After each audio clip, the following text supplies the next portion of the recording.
आणि बातमी आहे कोल्हापुरातून। उपमुख्यमंत्री अजित पवार हे प्रशासनावर भडकलेले पाहायला मिळाले। कोल्हापूरच्या जिल्हाधिकाऱ्यांकडे गाड्या नसल्याने अजित पवार संतापले। तातडीने गाड्या खरेदी करण्याचे आदेशही त्यांनी दिलेत। आणि कोल्हापूरच्या जिल्हाधिकाऱ्यांकडे गाड्या नसल्याने उपमुख्यमंत्री अजित पवार संतापलेत। गाड्या घ्यायचा कलेक्टर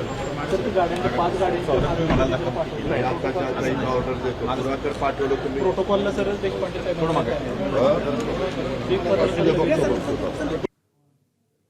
तर गाड्यांची वस्तुस्थिती सांगितल्यानंतर नवीन गाड्या घेण्याच्या सूचना अजितदादांनी दिल्या आहेत। दरम्यान याचा आढावा घेतलाय आमच्या प्रतिनिधींनी, आपण पाहूयात। रोखठोक भूमिका घेणारे नेते म्हणून अजितदादांची संपूर्ण महाराष्ट्राला ओळख आहे आणि त्याचा प्रत्यय आज कोल्हापूरमध्ये देखील आलेला आपल्याला पाहायला मिळाला। अजितदादांच्या ताफ्यामध्ये ज्या डीव्ही कार असतात, शासनाच्या कार असतात, त्या कमी दिसल्या आणि त्यावरूनच अजितदादांनी जिल्हाधिकाऱ्यांना विचारणा केली की ताफ्यामध्ये गाड्या कमी का।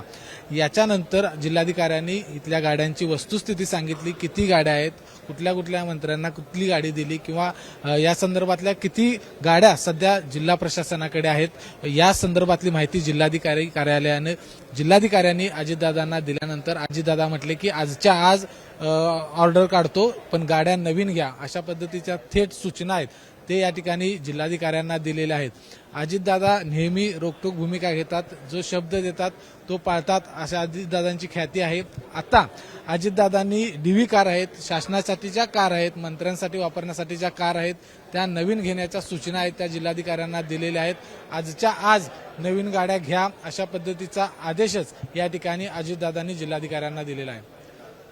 कॅमेरामन निलेश शेवाळेसह विजय केसरकर, एबीपी माझा, कोल्हापूर। एबीपी माझा, उघडा डोळे बघा नीट।